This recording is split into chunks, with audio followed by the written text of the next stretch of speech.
একদম রেডি। জল ভরতে যাবে, সোয়েটার পরে উপায় নেই, মানে সন্ধ্যাই হয়ে গেল, 5টা বাজে তো সন্ধ্যাই হয়ে গেছে না। Fully ready. এখন শুধু একটা জিনিস বাকি আছে, একটা জিনিস বাকি আছে, পরে যাব ভাইস্তার জল ভরতে। হ্যাঁ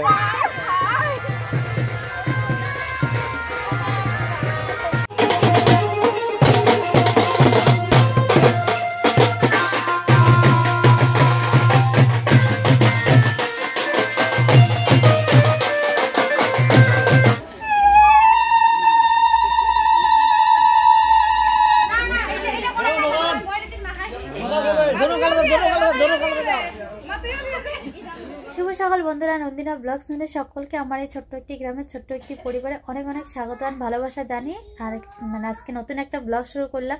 তো আশা করছি সকলে খুব ভালো আছো, সুস্থ আছো। তোমাদের ভালোবাসা ঠাকুরের আশীর্বাদে আমরা অনেকটাই ভালো আছি। তো এখন বাজে হচ্ছে 10:30। ঘুম থেকে উঠেছে 8টার দিকে। পাপ্পার জন্য একটু লেট করে উঠতে হয়, সকাল সকাল উঠতে পারি না। উঠলেও আর কি কোনো কিছু করতে পারবো না, জলের কাজটা ধরতে পারবো না, এই আর কি। উঠলে শুধু ওই ঘর দুয়ার ঝাঁপ দিয়ে নেই, এটাই। তো এখন থেকে ব্লগটা শুরু করলাম। এতক্ষণ থেকে শুরু করতে পারেনি কারণ পাপ্পা সোনা ঘুম থেকে, আমরা উঠেছি, ও উঠে পড়েছে। উঠে একদম কান্নাকাটি শুরু করে দিয়েছে। মানে উঠে তো কান্না করেনি, উঠে আর কি মায়ের কোলে দিয়েছিলাম, ওইখানে ছিল। তারপর ওকে ওষুধ খাওয়ালাম। ওষুধ খাওয়ানোর পর এই যে কান্না শুরু করে দিয়েছে। এনে একটু মাম খাওয়ালাম, তারপর পাশের বাড়ির বাস্তিটার কাছে দিয়ে এই মাত্র মুখ হাত ধুয়ে এসে মাথাটা একটু, মানে মাথাটা বলতে চুলগুলো হাত দিয়ে একটু ঠিক করে টিপটপ করে বেঁধে নিলাম। নাহলে ওই যে এদিক সেদিক চলে আসে। এই যে দেখো একটুখানি এদিকে চলে এসেছে, চুলগুলো ছোট করে খুব মুশকিল হয়ে গেছে। আর ওগুলো পাপ্পা ধরে একদম টানাটানি করে, যে কারণে একটু হাত দিয়ে বেঁধে নিলাম, পরে চিরুনি করে নিব। তো এখন দেখো এই যে ও ঘুমিয়ে পড়েছে। তো এখন থেকে আর কি ব্লগটা শুরু করলাম। এখনো সকাল পর্যন্ত পেটে কিচ্ছু যায়নি, ঘর দুয়ার পর্যন্ত পরিষ্কার করিনি। দেখো এই যে ঘরের নোংরা ঘরেই রয়ে গেছে, শুধু বিছানাটা গুছিয়ে নিয়েছি ঘুম থেকে উঠেই। তার কারণ কালকেও ঘুম থেকে উঠে বিছানা গোছানো হয়নি, সারাদিন ওইভাবেই ছিল, আর গোছাতেই পারিনি। যে কারণে আজকে ভেবেছি যে না, আমাকে আগে বিছানাটাই গোছাতে হবে। ঘরটা একটু ঝাড় দিতে লেট হলেও পরে কিন্তু ঠিক ঝাড় দিয়ে নেবো, কিন্তু বিছানাটার পরে গোছানো হয় না। তো চলো, বেশি বকবক করছি, নাহলে আবার এই যে পাশে কথা বলছি উঠে পড়বে। ও একটু ঘুমাচ্ছে, একদম কম্বল টম্বল মুড়ি দিয়ে দিয়েছি, নাহলে লাইটটা চোখে লাগে, তাই তো। তো এবার চলো ব্রেকফাস্ট করে নে। এইখানে দেখো ডিম সিদ্ধ করে রেখেছি, মানে ডিমটা যে ছুলে খাবো সেই সময়টা নেই, ডিম সিদ্ধ হয়ে গেছে। ডিম আর এখন সকালবেলা 2টো বিস্কিট খাবো, খেয়ে তারপরে ঘরটা পরিষ্কার করব। কারণ এদিকে যদি ঘর পরিষ্কার করতে গিয়ে উঠে পড়ে তাহলে আমার আর খাওয়া হবে না। তো ওইদিকে মা সকাল সকাল সিদ্ধ ভাত করছে, তোমাদের সাথে পরে শেয়ার করছি। এই যে দেখো 10:30 বাজে। তো যদি এখন উঠে পড়ে আবার যদি এগুলো খেতে না পাই কখন খাবো, তাই না? তো চল আগে খেয়ে নিই।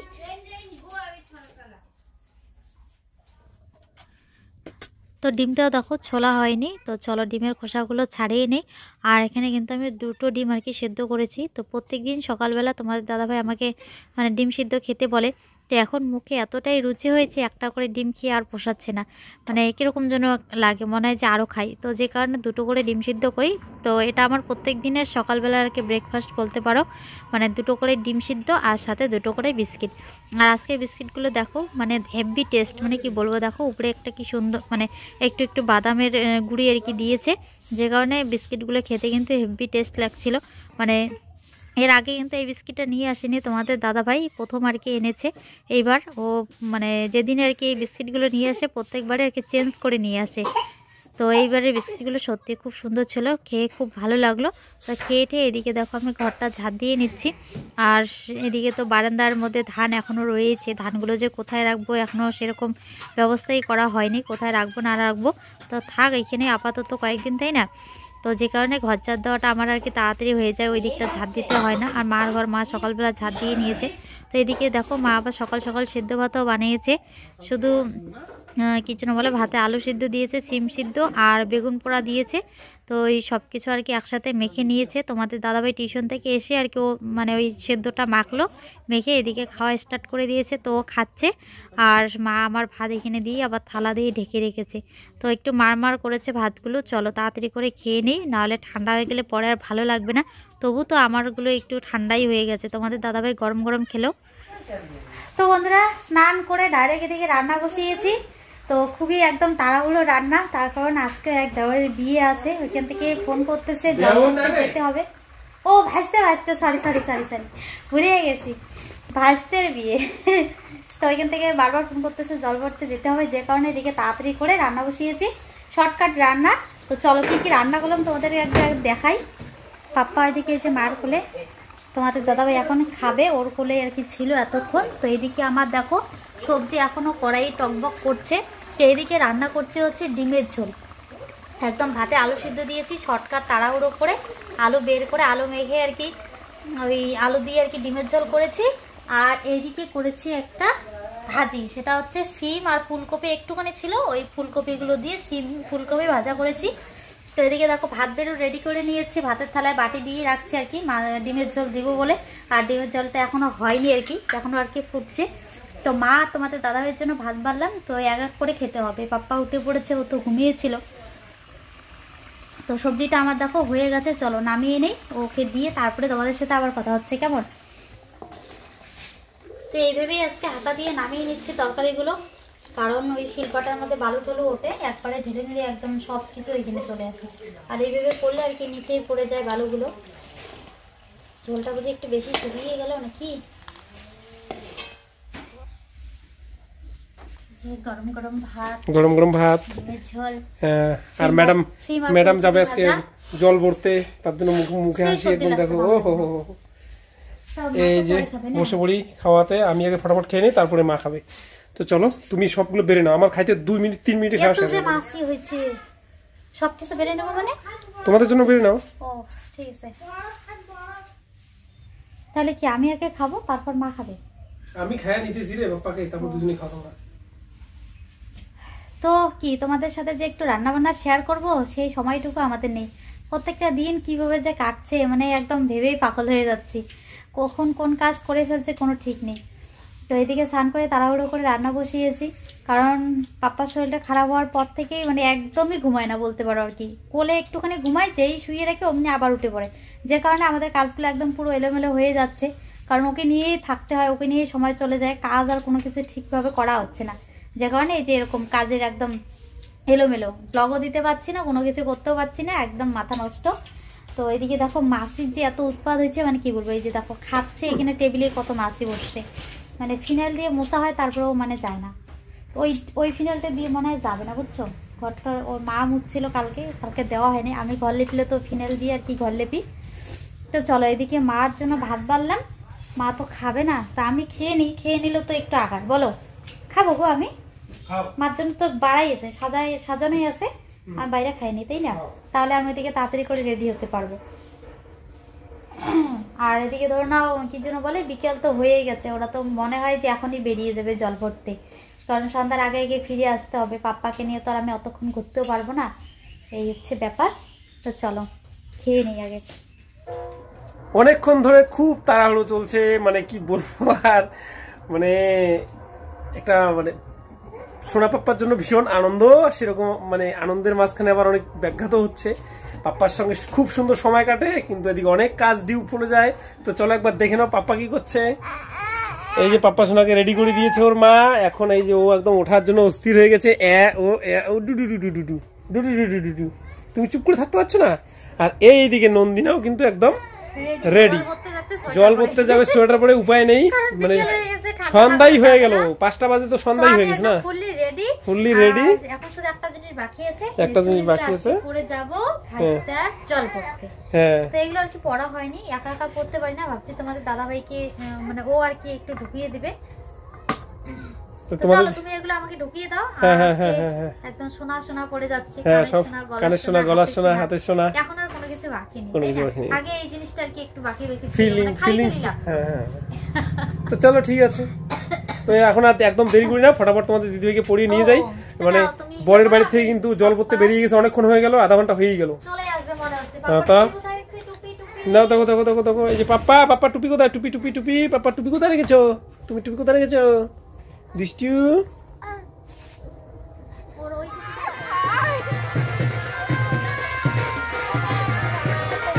তো আমরা আস্তে আস্তে ওরা জল ভরিয়ে নিয়ে এই যে বাড়ির দিকে ফিরছে, তো মাঝ রাস্তায় আর কি ওদের সাথ ধরলাম।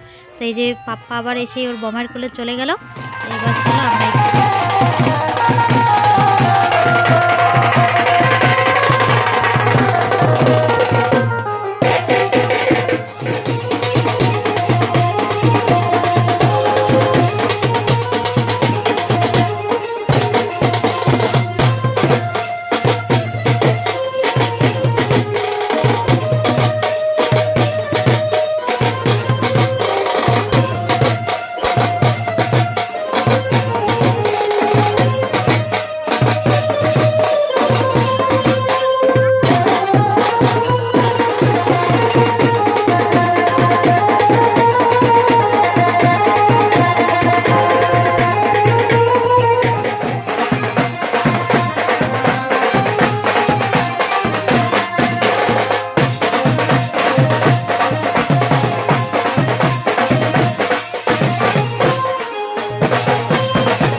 নাচতে নাচতে বন্ধুরা সবাই একদম হাঁপিয়ে গেছে। ওইদিকে বাজনা দাদারাও ক্লান্ত হয়ে গেছে। ওরা বললো একটুখানি রেস্ট করবে, তারপর আবার বাজাবে, আবার নাচ হবে। তো এইদিকে এখন দেখো এই যে বরকে স্নান করানো হবে। তো এখানে এই যে একটুখানি তেল দিয়ে দিল, তারপর এখন হচ্ছে হলুদ ছোঁয়াবে, তারপর আর কি স্নান করাবে। তো জল নিয়ে আস্তে আস্তে জল ভরে আনতে আনতে সন্ধ্যাই হয়ে গেছে। এখন তো আর স্নান করানো যাবে না, আর বরের তো স্নান হয়েও গেছে, তাই না একবার। তো এখন শুধু ওই নিয়মের জন্য আর কি একটু জল ছিটিয়ে দিবে হালকা করে, এই আর কি, মানে নিয়মের জন্য যতটুকু লাগে। তো এখানে এই যে কি সব করছে, আমাদের তো বিয়ে হয়েছে অনেক দিন হয়েছে, ভুলেই গেছে কিভাবে কি করে না করে। তো তোমরা তো দেখছোই, আর অনেকে তো জানো কিভাবে কি করে। এখানে বইয়েতিরা এই যে করছে, সব নিয়ম পালন করছে দিদিরা। আর আমরা মানে সবাই একই কাজটা রাখি। আমাদের বিয়ে তো যেরকম করে নিয়ম আচরণ করা হয়, তো ওদের বিয়েগুলো তাই করছে।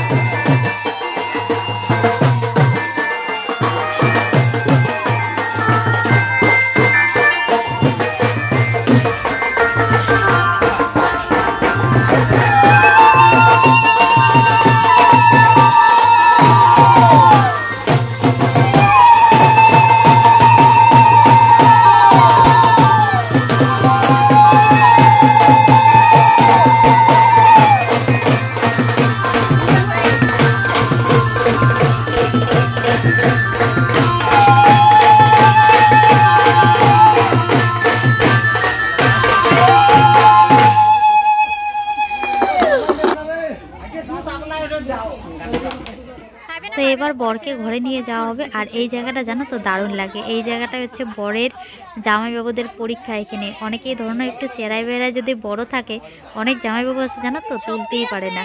তো এই জায়গাটা অনেক আর কি হাসাহাসি হয়, মজা হয়। তো তোমরা তো দেখলেই, তাই না। তো ভাইস্তার জামাইবাবু আমাদের হচ্ছে জামাই হবে।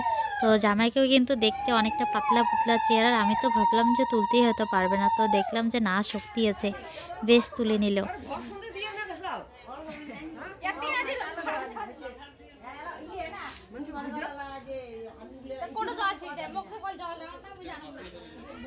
কত ভালো কি আপা, ওখানে ছবি নেই এখন, ছবি দেখতে পাচ্ছ? আমাদের ঘরে যে ছবিগুলো আছে এগুলো দেখে অন্য ঘরে গিয়ে ছবি খুঁজে পায় না। তো যাই হোক, এই যে বন্ধুরা খাওয়া দাওয়া করে নন্দিনা ফাইনালি একদম ওদের বাড়িতে মানে অনেকটা সময় গল্প গুজব করলো। তোমাদের সঙ্গে অত কিছু শেয়ার করতে পারলাম না। তো এই যে দেখো এখন খাওয়া দাওয়া করে পাপ্পা সোনাকে নিয়ে চলে আসলাম। আমাদের পাশাপাশি বাড়ি, মানে 3-4টা বাড়ি 5টা বাড়ি পরেই, তাই না, একদম মানে 100-150 মিটার দূর হবে। তো এখন মোটামুটি রাত্রি 9টা বাজে গেল। তো পাপ্পাকে নিয়েও ঘরেই ছিল, বাইরে ছিল না। ঠান্ডা পাওয়ার কোনো ব্যাপার ছিল না ওখানে। তাছাড়া তো বাইরে তো প্যান্ডেল ছিল, বাইরে অতটা আনা হয়নি, ঘরেই ছিল। তো বলো, তোমাদের দিদি ভাই আজকে একদম পুরো সেজে গুজে গিয়েছে। এই যে দেখো হাতে, দেখো একবার, দেখি একবার, হাতে সোনা, কানে সোনা, নাকে সোনা, হ্যাঁ এগুলো পড়ে গেছে। মানে সব ডুপ্লিকেট। কোনটা ডুপ্লিকেট? শুধু ডুপ্লিকেটের মধ্যে এই যে হাতের যেটা পলা ওইটাই ডুপ্লিকেট। তাছাড়া ওই শাখাটা তো ডুপ্লিকেট না, শাখাটা তো তোমরা আগের ব্লগে দেখেছো ডুপ্লিকেট। যাই হোক, তোমাদের দিদি ভাই একটু মানে সেরকম তো না, মানে সামান্য হলেও মানে পড়তে পারছে, এইটাতেই তোমাদের দিদি ভাই খুশি হয়েছে অনেকটা। এটা একটা বড় ব্যাপার, তাই না? তাই না বাপ্পা সোনা, তাই না? বড় বড় চুপ করে তাকায়, বড় বড় আমার একটা জিনিস পড়লেই কিরকম যেন একটা অন্যরকম একটা ফিল আসে নাকি? আর তোমাদের দিদি ভাইয়ের লুকটা দেখো একবার। তোমাদের দিদি ভাইয়ের এই যে এই হচ্ছে লুক, মানে আজকে বিয়ে তো বুঝতেই পারছো, সেরকম আত্মীয় স্বজন তো আজকে নেই, হালকার মধ্যে। তো এখন এই যে ঘুমু সব রাত্রিবেলার খাওয়া, ডিনার সব কমপ্লিট। তো এই যে বিছানা ওইদিকে এই পরিস্থিতিতেই আছে। পাপ্পা সবাই যে ফ্যান জুতো খুলে দিয়ে গেছে, মুজো পড়ে গেছে, বাকি সব ওইভাবেই আছে। টেবিল সব পড়ে আছে। এই যে এগুলো বের করেছিল, এগুলো এইভাবেই আছে। যে হাতে যেগুলো ছিল এগুলো খুলে রেখেছে, এই যে এগুলা। তো যাই হোক, ভাইস্তার বিয়ে বলে কথা। কালকে বুঝতেই পারছো, কালকে হচ্ছে মানে বউ ভাত, বধূবরণ। তো সেখানে তো আনন্দ ফুর্তি হবেই, সেটা তো তোমাদের সঙ্গে অবশ্যই শেয়ার করব। তো তোমরা দেখতেই পারবে। তো আজকে মোটামুটি মানে যদি ঠান্ডা না হয়ে গরম হতো, বা পাপ্পা সোনা যদি আমাদের এত ছোট না থাকতো, বড় থাকতো, তাহলে হয়তো নন্দিনাও যেত মানে বরযাত্রীতে। তো ও তো যাওয়া হবে না। আর আমিও যেতে চাইছি না, কিন্তু তবু হয়তো বা যেতে হবে। কারণ যখন কেউ খুব আগ্রহ করে বলবে, তখন তো মানে ব্যাপারটা অন্যরকম দাঁড়ায় গিয়ে না, তখন তো মানে যদি না যায় তখন একটা খারাপ খারাপ ব্যাপার দেখায়। এই জন্য হয়তোবা যেতেও লাগতে পারে আমার, তো এখনো বলতে পারছি না। তো চলো আমি একটু ওখানে আবার যাচ্ছি, কারণ দরকার আছে একটু। আর পাপ্পা সোনা আর নন্দিনা এখন ঘুমোবে, তাই না পাপ্পা? গুড নাইট করে দাও তুমি, গুড নাইট করে দাও, good night, good night, good night. কালকে আবার দেখা হবে, সবাই ভালো থেকো। ও ধরার জন্য একদম অস্থির। ওরে বাবারে, ওই দেখো ধরার জন্য কিরকম করতে। ও ব্যথা পাইছো? না না ধরে না বাবা, চুল টানো কেন বাবা? ও মা, তো এই দেখো ওর একদম মানে এত বেশি চালাক হয়ে যাচ্ছে এখন, একদম কি করবে কি না করবে একদম অদ্ভুত কাণ্ড করে বসে। যাই হোক বন্ধুরা, তো আজকের জন্য ব্লগটা এই অবধি নাকি নন্দিনা? আজকের জন্য এই অবধি, দেখাবে আরো কোনো নতুন ব্লগে। ততক্ষণ তোমরা সুস্থ থেকো, ভালো থেকো। আর আমরা তো এখন রেগুলারিটি বজায় রাখতে পারছি না, চেষ্টা করব, যদি সম্ভব হয় তো করব, না হলে তো মানে এখন তো ইউটিউব ছেড়ে দেওয়ার মতন অবস্থা। তো যাই হোক, মানে তবুও চেষ্টা করবো যাতে আমাদের ইউটিউবটা সাথে না হয়। তোমাদের দিদি ভাই অনেক কষ্ট করে চ্যানেলটা, হ্যাঁ অনেক চেষ্টা করবো ধরে রাখা। হ্যাঁ হ্যাঁ হ্যাঁ, তোমরা পাশে থেকো, পাশে থেকো, হ্যাঁ তাহলেই হয়তো সম্ভব হবে মানে চ্যানেলটা ধরে রাখা। তো চলো এবার আজকের জন্য বাই বাই। আর তোমরা যারা এখনো সাবস্ক্রাইব করো না, অবশ্যই সাবস্ক্রাইব করে আমাদের পাশে থাকবে, আর ভিডিওটিতে লাইক করবে, বন্ধুদের সঙ্গে শেয়ার করবে, কেমন? আজকে গুড নাইট।